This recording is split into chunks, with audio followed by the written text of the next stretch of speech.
Adelante con ustedes en estudios.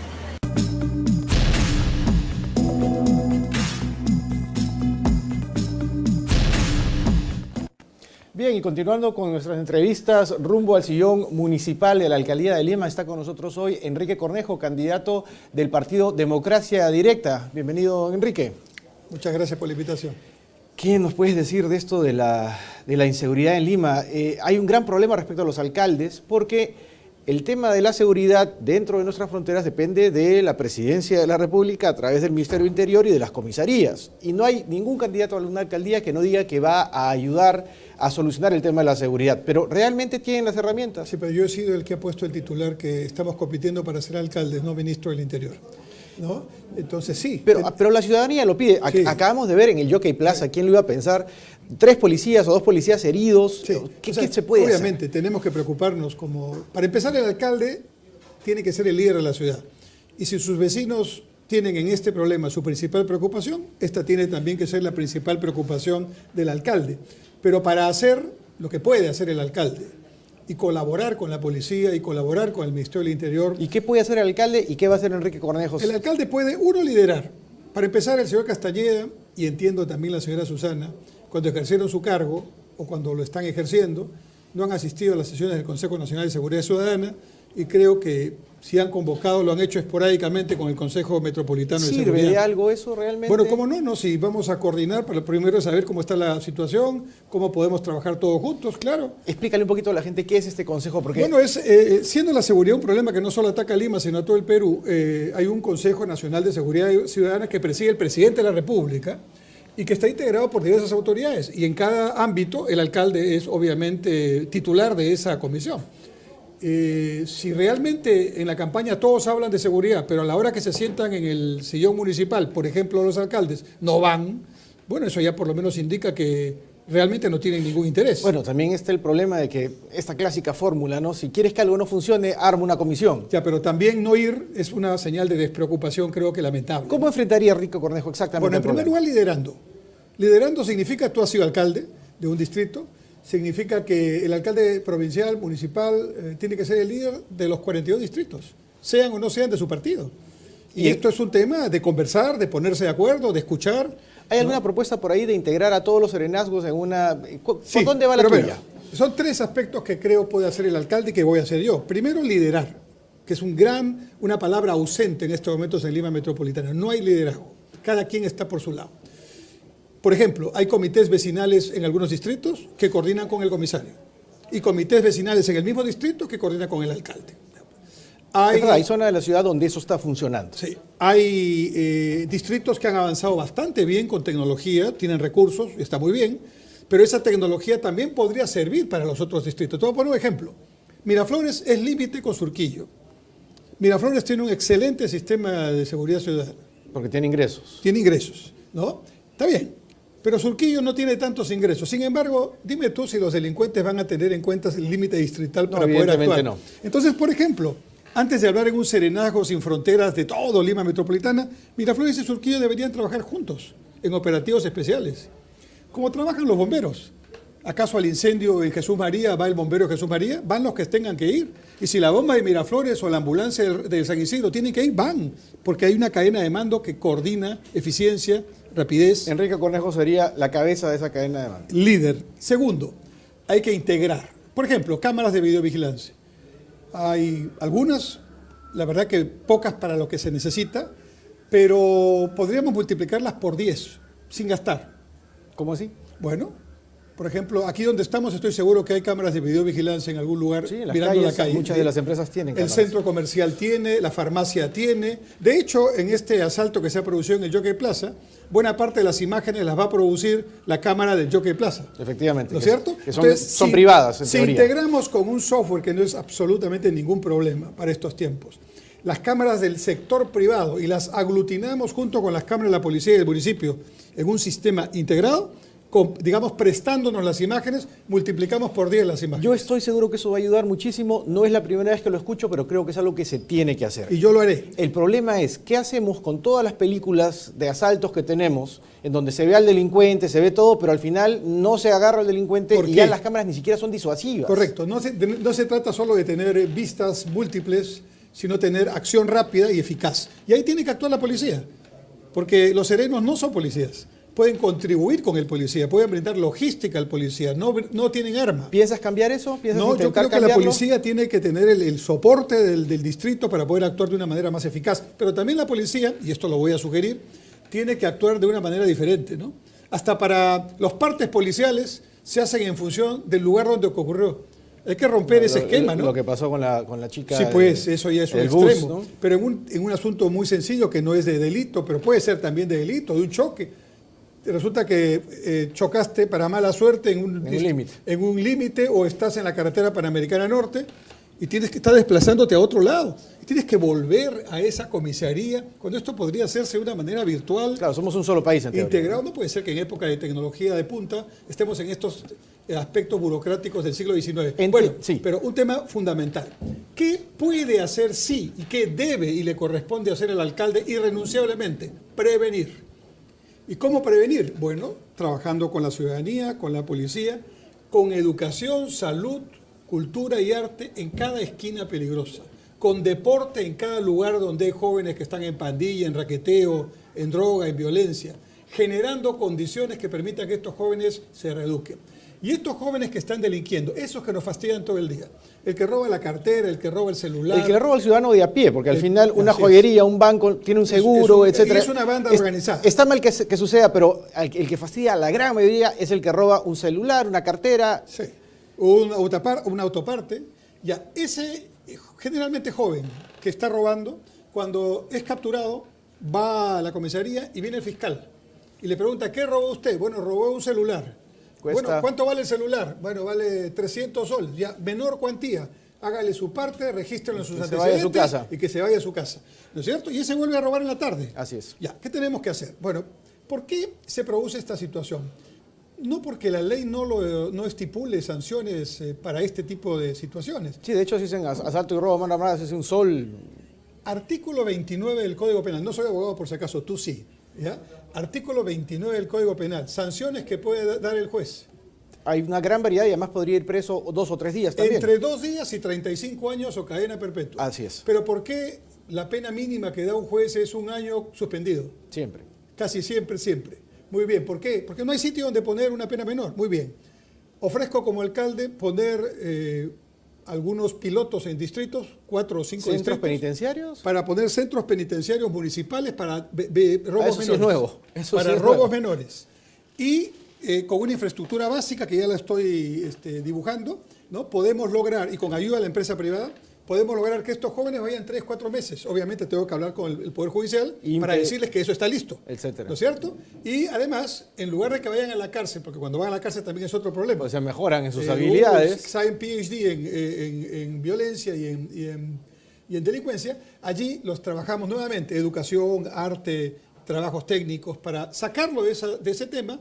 Y hay ejemplos muy importantes. Vania Macías y su trabajo en las calles, ¿no? Y otros más que han logrado recuperar a jóvenes que realmente están pues en una situación de abandono. La mayoría viene de hogares disfuncionales, con familias que están desintegradas, con padres que violan a las hijas. Y estos muchachos salen y bueno... Claro, ya no tienen ningún tipo de valor y simplemente van a las calles a hacer lo que puedan hacer. Se puede prevenir en muchos aspectos. Quiero ir al otro tema principal para los limeños, que además me afecta, y los productores acá me tienen un poco curcuncho con el asunto, el tráfico. Sí. Lima pierde por lo menos 2 horas de vida de cada uno de sus ciudadanos. 3 horas. Si multiplicamos esto a la semana, hablamos solamente de 10 semanas, son 15 horas, al mes estamos hablando de 60 horas. Y si multiplicamos en tu esperanza de vida dentro de un periodo razonable en el cual estás en el tráfico, meses en tu carro, entre o años. 4 o 5 años. Sí. 4 o 5 años en tu carro que podrías pasar con tu familia o produciendo. O en tu micro. O en el micro, efectivamente. O en la hora punta, en el metropolitano o en el metro, ¿no? Y el problema no es tan grande como podría ser en otras ciudades. De hecho, hay ciudades donde hay más congestión, digamos, en el sentido de que hay más automóviles, sí, pero se ha viabilizado para que el problema no sea tan grave. Lo que hay aquí es un tremendo desorden. El tema que es desorden, efectivamente, pero todo el mundo lo sabe hace un montón de tiempo y no terminan de darse soluciones. A Castañeda no le pueden, digo un montón de cosas malas Castañeda, pero ha hecho una buena cantidad de obras que han ayudado. Lo de la línea amarilla, por ejemplo, que acaban de inaugurar. No tengo ningún problema en decir las cosas que están bien. no obstante que puedan ser... ¿Pero qué falta? ¿Qué haría Enrique Cornejo puntualmente? Acá necesitamos esto, acá esto y acá esto. La solución integral no va a hacerse en 4 años, porque consiste en tener un sistema de transporte articulado, metro, metropolitano, corredores, trenes de cercanía, taxis. Privilegio del transporte público, entonces. Privilegio del transporte público. Lo que podríamos aspirar es que Lima en unos 15 a 20 años no necesites tu auto y que te subas con toda tranquilidad. Que es lo ideal, ¿no? O sea, en Nueva York el hombre que puede tener un Ferrari se va en metro. Singapur, y por no ir muy lejos, el DF en México. Pero estamos muy atrasados. El metro de Buenos Aires y el metro de Santiago, subterráneos, van a cumplir 100 años, claro, si no tienen más. Y Lima todavía ni siquiera tiene uno. No tiene las redes completas, ¿no? Bueno, estamos 40 años atrasados. Esa es la mala noticia. La buena noticia es que si le ponemos un poquito de empeño, como la selección ha puesto ahora en su participación en el Mundial, competitiva, porque competitivo es estar de igual a igual con tremendos equipos, ¿no? Entonces puedes saltar etapas y aprovechar de las experiencias de otros países. Entonces, ¿qué podemos hacer? Bueno, acelerar las obras del metro y ya ir construyendo los intercambiadores. Madrid, por ejemplo, hace unos 10 años construyó intercambiadores, pero ya el metro existía hace muchos años. ¿Qué es un intercambiador? Es un sótano donde están las estaciones combinadas de todos los sistemas. O sea, del metro, de los digamos buses. que una estación llegue por un túnel, claro, a la estación de bus o de metro, dependiendo de dónde salga uno, para que no tenga que salir a la calle, digamos. Combo, y bajas al sótano que te corresponde y te subes. Y te permite pagar un solo ticket para hacer todo lo que... Una sola tarjeta, sistema integrado de recaudo. Ya, pero hay que ir haciéndolo. Hoy día el tren, el metropolitano y los corredores están cada uno por su cuenta. Entonces, por ejemplo, voy a poner el caso de la plaza, el Paseo Colón, ¿no? la Plaza Grau. Allí tenemos la base estación del metropolitano, ¿no? Y dentro de poco va a pasar por ahí la línea 2. Ya, ahí deberíamos hacer ya una estación conjunta de la línea 2, de la estación del metropolitano, de la ampliación de la vía expresa que tiene que irse hacia la Panamericana Norte en el futuro y de alguna de las otras 2 líneas que van a pasar cerca, la 3 y la 4. ¿4 años son suficientes? No, eso no se va a hacer en 4 años, pero hay que empezar a hacerlo. Entonces, ¿qué ofrezco? Ofrezco lo que puedo hacer. Sí, porque al final de los 4 años la gente va a preguntar, bueno, ¿y Enrique Cornejo qué hizo? ¿No? Yo ofrezco ayudar con mi experiencia a acelerar estas obras, pero en concreto mi ofrecimiento para los 4 años es ordenar el tráfico, darle seguridad y bajar las 3 horas promedio que hoy dedicamos a este tema, por lo menos en media hora en el primer año. Y lo voy a hacer con 12 medidas de ingeniería de tránsito, algunas de las cuales ya están en el plan, pero las estoy explicando poco a poco. ¿Y cómo vas a hacer con los conductores peruanos? Porque espera. ¿Vas a intentar que la municipalidad por lo menos tenga la policía de tránsito? Porque ya, ya no el resto de la policía, pero la de tránsito al menos. Yo soy bien práctico. Yo voy a hacer cosas que se pueden hacer desde la primera semana. Voy a hacer un horario de camiones en hora punta. Es decir, entre 7 y 10 de la mañana y 5 y 10 de la noche no van a entrar camiones a la ciudad. Ordenanza. Como pasa en muchísimas ciudades. Sí, pero hay que hacerlo bien. Tengo que coordinar con todos los centros comerciales y de abastos de Lima para que me abastezcan los mercados y los centros comerciales de noche, de madrugada. Y tengo que conversar con la policía para que cuide esos camiones y no me los asalten. Porque ese es el gran problema, claro, se quedan esperando afuera y los empiezan a desvalijar. Claro. Entonces tengo que tener entradas en este, norte y sur de Lima para que los camiones estacionen ahí con seguridad y no me interrumpan el tráfico. Y todo tengo que hacerlo simultáneamente. Una primera medida que me puede reducir alrededor de 10 minutos el trayecto en hora punta. ¿Qué más voy a hacer? Cuando haya necesidad en hora punta voy a cambiar el sentido del tránsito, voy a agregar 1 o 2 carriles a la avenida, al sentido contrario, ¿no? Como se hace en la playa en el sur, pero no sé por qué no se repite. Como se hace en La Molina también, pero sí. ¿Dónde? ¿Vas a voltear el Sanjón, por ejemplo? ¿Vas a voltear Javier Prado? ¿Vas a voltear Avenida Vice? Puedo hacerlo en varias avenidas importantes, calculo que unas 10. ¿No? ¿Puedes nombrarlas? Porque los vecinos van a estar interesados en sí, eso. Javier Prado es una de ellas, ¿no? Santiago hace eso sí, con casi todas sus avenidas. La voy a hacer en la Tupac Amaru. Que curiosamente tiene una serie de ventajas frente a la propia Panamericana Norte para poder hacer estos ejercicios. Sí, ¿no?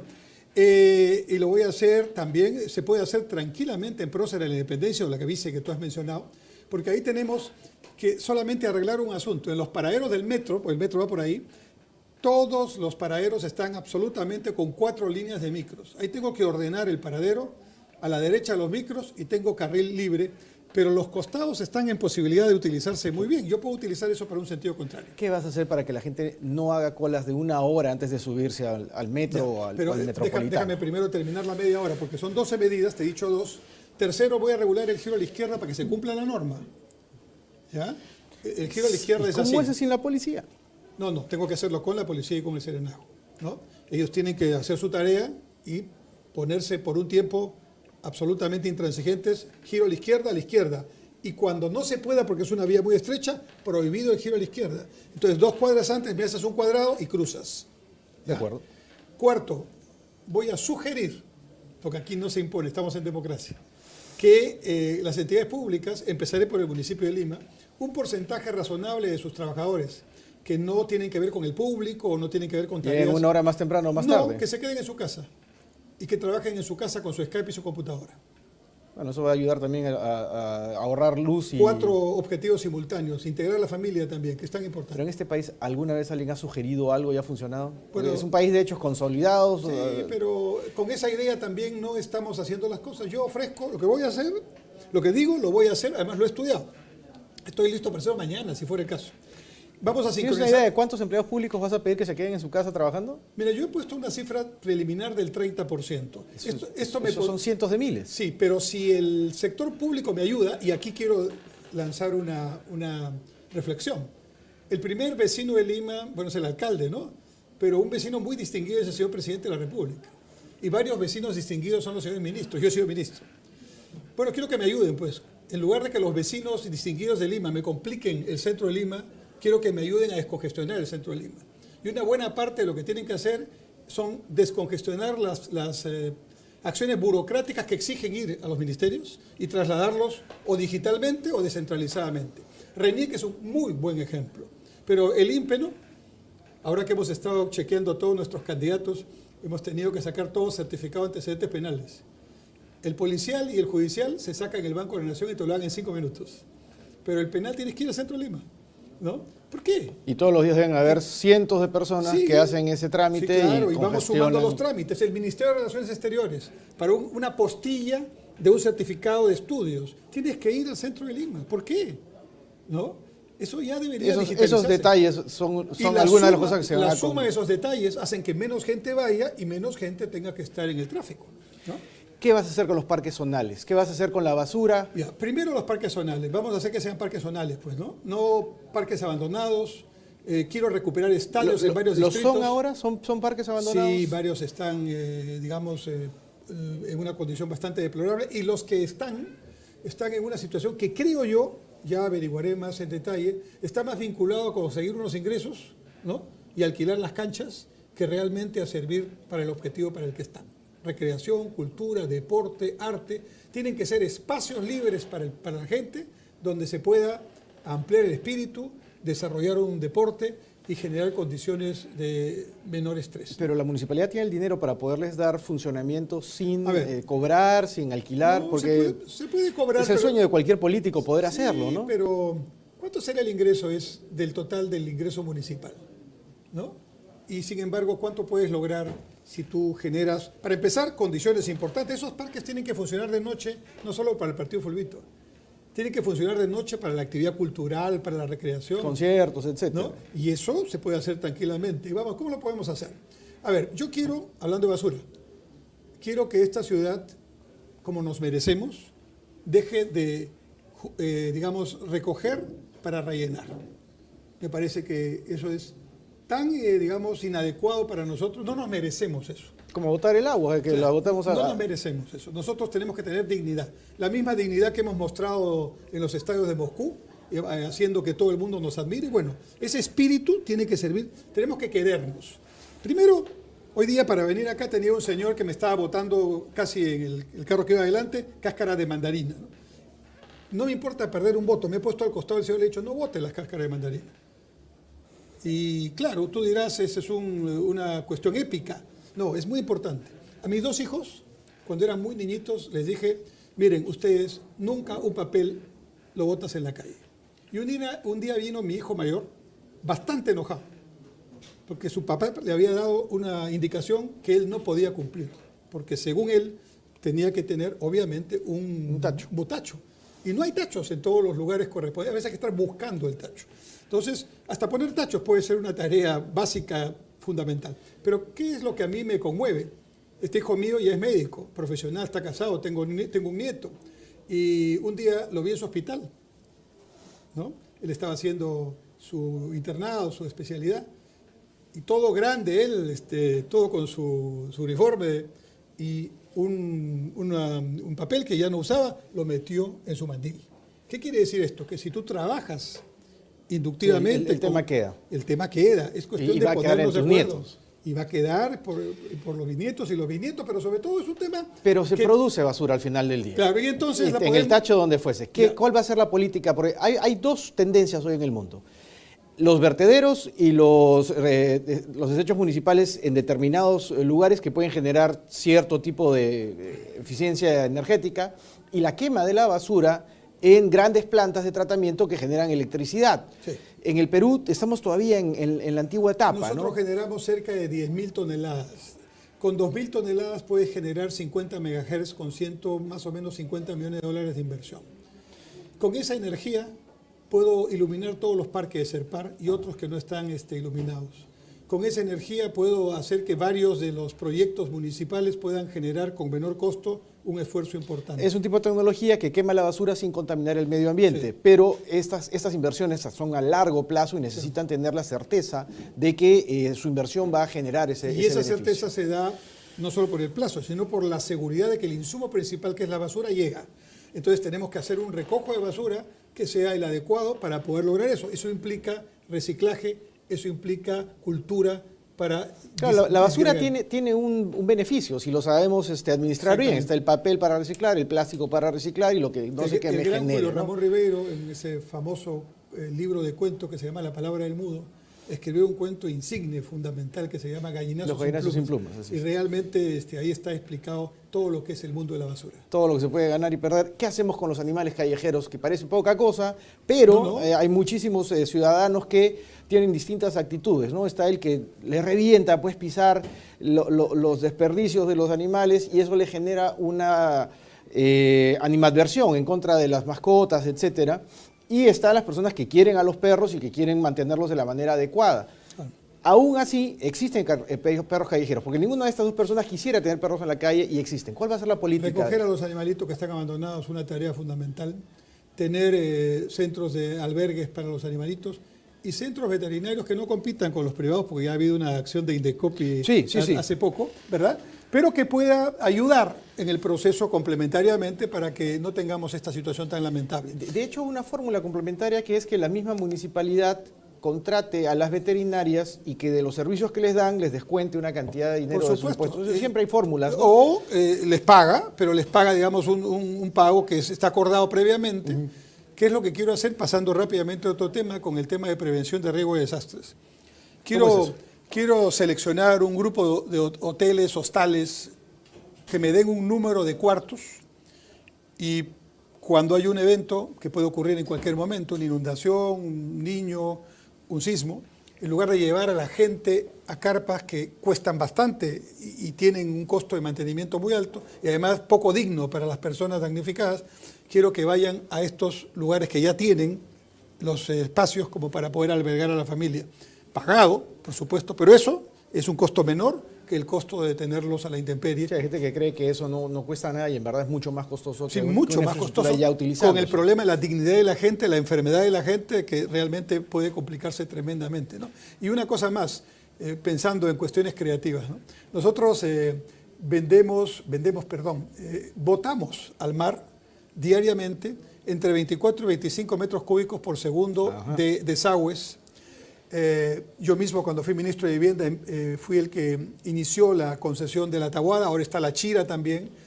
Prácticamente es una bendición de Dios que tengamos las dos plantas funcionando, es decir, el mar ya por lo menos por ese concepto está limpio. Pero hay una cosa de Ripley, esa agua que ya está en condiciones de ser reusada para muchos conceptos, la botamos al mar. Podríamos estar regando parques, podríamos estar regando... De los 25 metros cúbicos por segundo, yo quiero, en principio, recuperar por lo menos 5 y en una segunda etapa 10.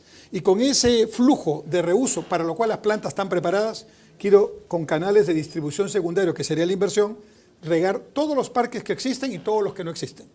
Con lo cual, puedo, con una cuestión muy económica, lograr pasar de los 3 metros cuadrados por habitante de áreas verdes que hoy tenemos, promedio, a 6.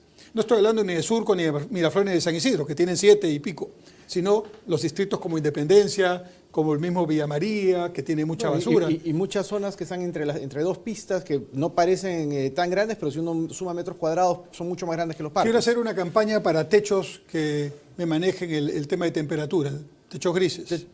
Y quiero poner también zonas verdes, ¿no? Techos también, o verticales, para contribuir de otra forma al verde que necesita Lima. Don Enrique, hay 3 candidatos que están peleando en este momento el sillón municipal.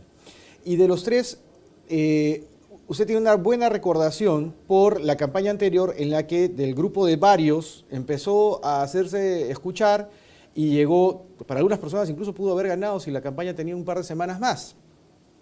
Sin embargo, los otros candidatos no tienen algo por donde se les pueda criticar tan expuesto a medios como el problema en el cual lo pueden querer vincular a usted.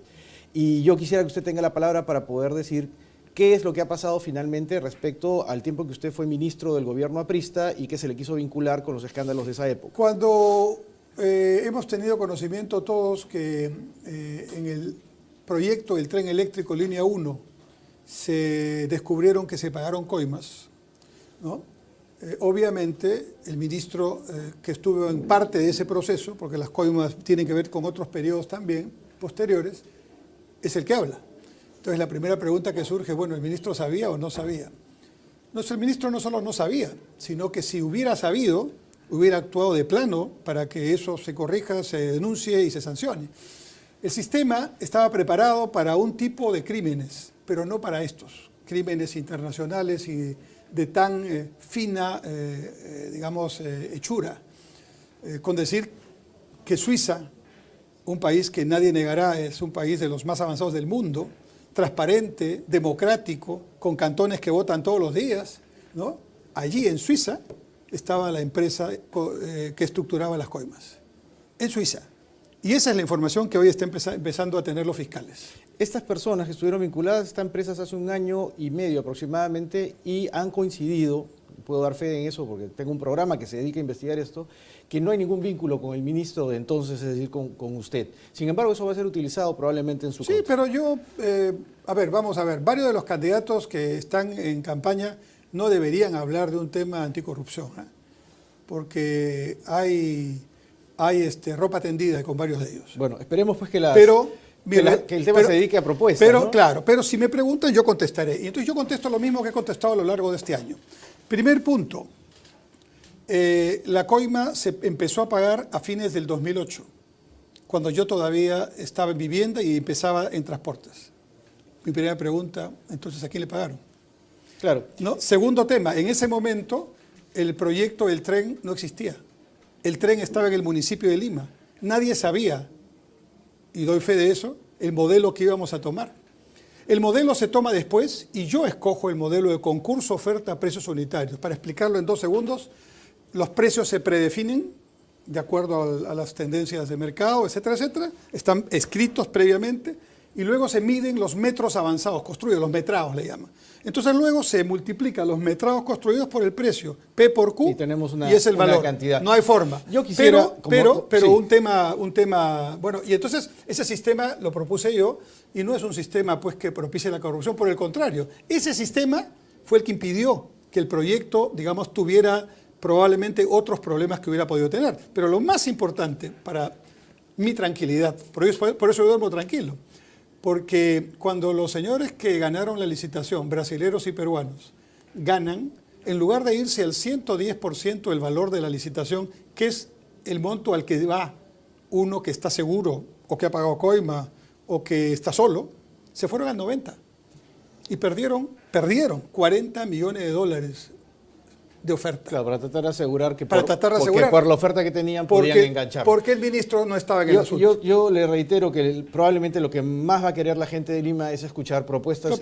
Y no pleitos. Y dentro de estas propuestas, y tocando de alguna manera el mismo tema, ¿qué le falta a Lima respecto a estas grandes unidades de transporte público? ¿Qué ramajes de metro, qué ramajes de Lo primero que hay que hacer, y obviamente es terrible porque esta es una responsabilidad compartida de todos los alcaldes que han estado, hay que terminar los 12 kilómetros que hay entre Naranjal y Chimpuocho.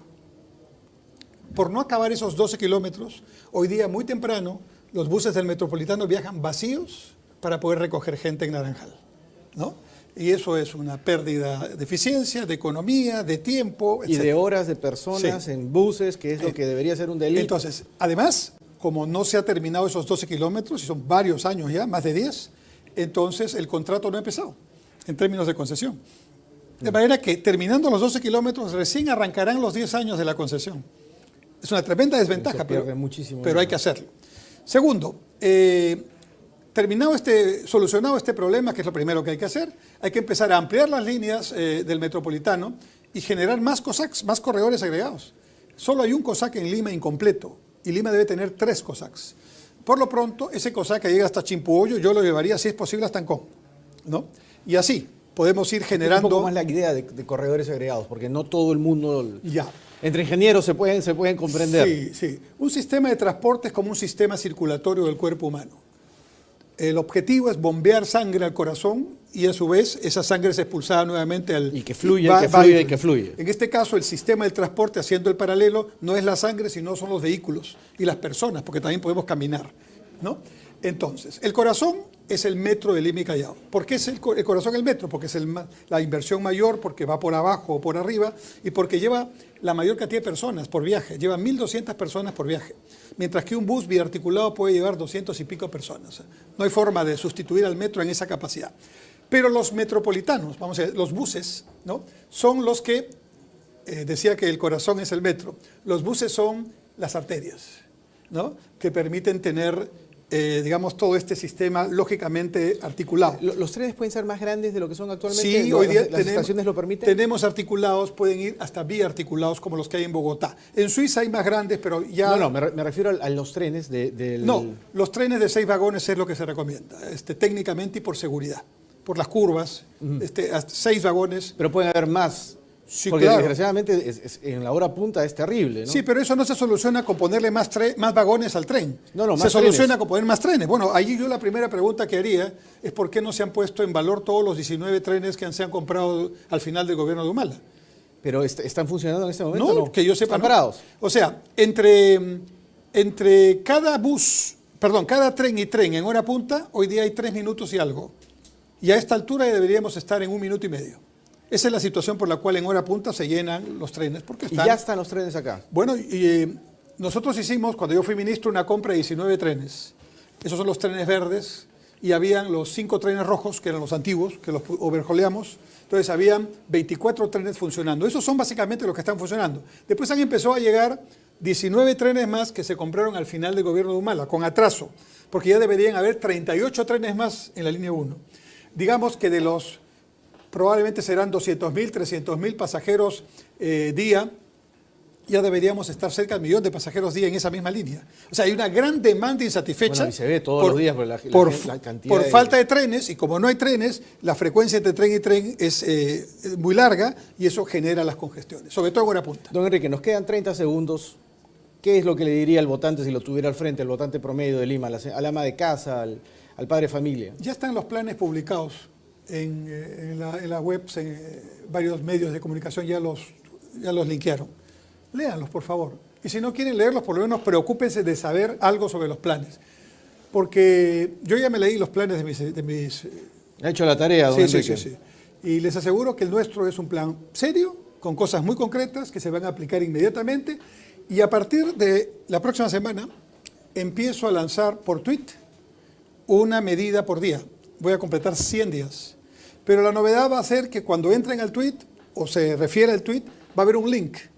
Para ver la ampliación del mismo. Y entonces vas a saber cómo se hace, por qué se hace, con quién se hace, en cuánto tiempo se hace, cuánto cuesta y cómo se financia. ¿Cómo está la relación con el Ejecutivo? Porque no hay alcalde de Lima que pueda trabajar bien si no tiene una buena relación con el Ejecutivo. Bueno, de hecho, tendré que tener una buena relación con el Ejecutivo, porque si pretendo liderar la ciudad, esta ciudad no se puede manejar, para empezar, con los 1.500 millones de soles que tiene de presupuesto.